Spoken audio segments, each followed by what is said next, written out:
Stadium made this one. Bismillahirrahmanirrahim. Assalamualaikum warahmatullahi wabarakatuh. Halo semuanya, apa kabar? Semoga selalu dalam keadaan sehat. Dimanapun kalian berada, selalu dalam keadaan semangat untuk belajar. Hari ini kita akan belajar tentang membaca Al-Quran ya, tentang asyiknya membaca Al-Quran. Mari kita sama-sama belajar Al-Quran. Untuk apa? Untuk memuliakan Al-Quran. Karena kita kan seorang muslim, tentunya kita cinta dengan Al-Quran. Maka dari itu kita wajib mempelajarinya. Nah, hari ini kita akan belajar tentang surah Al-Kafirun. Anak-anakku sekalian, kelas 6 sudah pada hafal ya semuanya pada surat Al-Kafirun. Wah, sudah hebat-hebat. Tinggal hari ini kita matangkan surah Al-Kafirun dan juga kita bongkar isinya. Kita cari ada hukum apa saja nih di dalam Al-Quran, ada kandungan apa saja nih di dalam surat Al-Kafirun ini gitu ya. Nah, ternyata banyak sekali hikmah yang dapat kita ambil nantinya. Oke, kita mulai ya. Nah, sebelum kita memulai pembelajaran, alangkah baiknya kita berdoa terlebih dahulu ya. Kita mulai dengan basmalah bersama-sama. Bismillahirrahmanirrahim. Baik anak-anakku sekalian, Ibu harapkan setelah kalian menyimak video ini, kalian bisa membiasakan diri di rumah agar terus murojaah atau misalkan terus tadarus di rumah ya, membaca Al-Quran dengan baik dan benar. Kemudian terbiasa berperilaku rajin, kemudian peduli terhadap lingkungan, kemudian membiasakan diri mengamalkan isi dari Al-Quran tersebut ya, karena Al-Quran merupakan pedoman hidup. Baik, hari ini kita akan belajar menghafal Al-Quran, kemudian menulisnya, kemudian kita akan memahami isi dari surah Al-Kafirun ini. Nah, tahukah kalian bahwa Al-Quran ini diturunkan kepada kita untuk apa ya? Nah, Al-Quran ini diturunkan kepada kita sebagai petunjuk, pedoman hidup. Al-Quran ini merupakan kitab suci umat Islam yang wajib kita pelajari karena terdapat pedoman hidup di dalamnya. Seperti itu.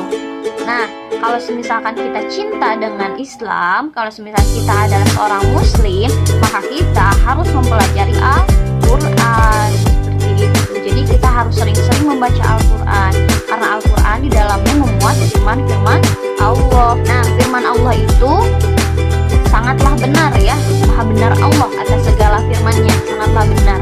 Nah, ketika siapapun yang membaca Al-Quran dengan tartil, dengan baik dan benar, maka dia akan mendapatkan pahala. Nah, pahala itu memang tidak akan dirasakan langsung oleh kita di dunia, tetapi ia sebagai bekal di akhirat kelak. Contohnya seperti kita nabung. Kalau misal kita menabung nih sehari 1.000, sehari 1.000, sehari 1.000, 30 hari jadi berapa? 30.000 kan. Dengan 30.000 kita bisa beli apa? Bisa beli misalkan mainan, atau misalkan bisa beli buku baru, bisa beli tempat pensil baru. Itu kan merupakan hasil dari tabungan kita. Begitupun ketika kita beramal soleh. Jadi istilahnya ketika kita beramal soleh, kita seakan-akan menabung di dunia untuk kita di akhirat. Sekarang tidak akan terasa, tetapi nantinya akan dirasakan oleh kita. Seperti itu ya. Jadi kita harus mulai dari sekarang berbuat baik, kemudian memperbanyak amal soleh dengan cara apa? Salah satunya dengan membaca Al-Quran. Baik, akan Ibu mulai saja. Langsung saja ya, kita akan membacakan surah Al-Kafirun. Baik, sebelum itu silahkan kalian simak dulu. Ibu akan memberikan contoh kepada kalian cara membaca surah Al-Kafirun. Baik ya, simak video berikut ini. A'udzu billahi minasy syaithanir rajim. Bismillahirrahmanirrahim. Qul ya ayyuhal kafirun la a'budu ma ta'budun wa la antum 'abiduna ma a'budu a'bud. Wala ana 'abidum ma 'abadtum. Wala antum 'abiduna ma a'bud. Lakum dinukum waliyadin. Sadaqallahul azim. Alhamdulillah, tadi telah kita simak bersama, telah kita dengarkan bersama surah Al-Kafirun. Nah, Ibu harap kalian di rumah bisa mengulang-ulang surah Al-Kafirun ya, dengan cara yang sama seperti tadi, dengan menggunakan makhorijul huruf dengan tajwidnya. Maka dari itu, sekarang kita akan bahas juga hukum bacaan yang terkandung pada surah Al-Kafirun. Oke, silakan dilihat pada tabel berikut ini. Ibu ada tabel di sini. Nah, di situ ada nomor 1 ya. Ada lafal antum. Itu dibacanya bukan antum, tapi antum. Antum. Jadi dia itu antum. Antum. Nah, lafaz tersebut di situ ada yang Ibu garis bawahi ya, yang ada yang Ibu garis bawahi bahwa nun mati bertemu dengan ta. Kita hukumi sebagai ikhfa. Ikhfa itu artinya samar-samar ya. Ikhfa itu artinya samar-samar.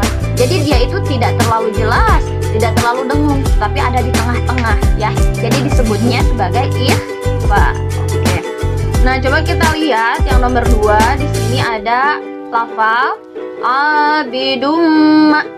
Abidum. Di situ ada tanwin menghadapi huruf mim ya. Di situ ada tanwin menghadapi huruf mim.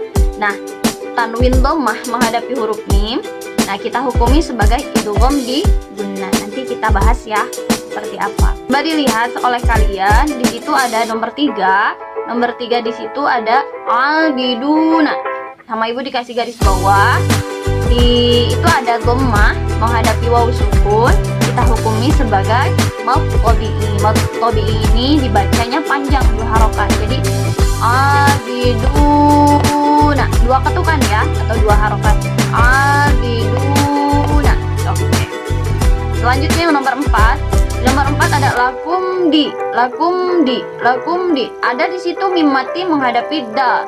Kita hukumi sebagai izhar syafawi. Dibacanya jelas. Jadi tidak boleh seperti ini. Lakumdi. Lakumdi. Enggak boleh seperti itu, tapi lakumdi. Lakumdi. Lakumdi. Jadi dibaca jelas ya, disebutnya izhar syafawi. Baik, kita lanjutkan. Nah, coba dilihat oleh kalian. Tadi kan kita sudah belajar ikhfa, itu bi gunnah. Kemudian ada mad tabi'i dan terakhir tadi izhar syafawi.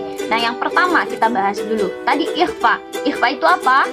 Samar-samar ya. Jadi tidak ke arah jelas, tidak ke arah tidak ke arah dengung. Jadi berada di tengah-tengah, tetapi disebut samar. Nah, huruf ikhfa di sini ada 15 semuanya. Sudah Ibu tuliskan ya di sini. Silahkan kalian lihat. Itu hurufnya ada 15. Nah, tadi kan kita sudah menemukan huruf ikhfa nih. Kenapa Bu dijatuhi huruf ikhfa? Kenapa ya? Sebab-sebabnya kenapa? Karena bertemunya nun mati atau tanwin dengan huruf ikhfa. Huruf ikhfa itu ada berapa? Ada 15. Coba kalian lihat. Nah, tadi kan antum. Antum. Berarti nun mati menghadapi ta. Coba dilihat di gambar berikut. Di situ ada huruf ta tidak? Ada ya. Maka kita hukumi sebagai ikhfa. Ya, selanjutnya ya. Jadi idgham bi gunnah ini merupakan memasukkan suatu huruf ke dalam huruf lain dengan memakai gunnah seperti itu. Nah, idgham bi gunnah itu ada 2 jenis atau 2 macam. Yang pertama ada idgham bi gunnah, yang kedua ada idgham bila gunnah. Kalau idgham bi gunnah itu idgham yang menggunakan gunnah. Contohnya mimma. Mimma.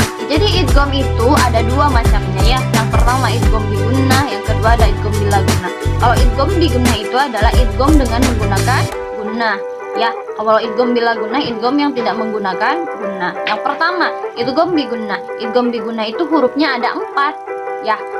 Ada 4. Di situ ada ya, nun, mim, wawu, atau kita sebut yanmu gitu. Kemudian sekarang idgham bila gunnah. Idgham bila gunnah adalah idgham yang tidak memakai gunnah. Nah, hurufnya ada dua, apa saja, ada lam dengan ro atau atau kita sebut sebagai lari ya. Lari saja. Jadi hurufnya ada dua, idgham bila gunnah itu. Yang pertama lam, yang kedua ro. Jadi kalau kita kumpulkan dalam lafaz laro atau disebut lari gitu.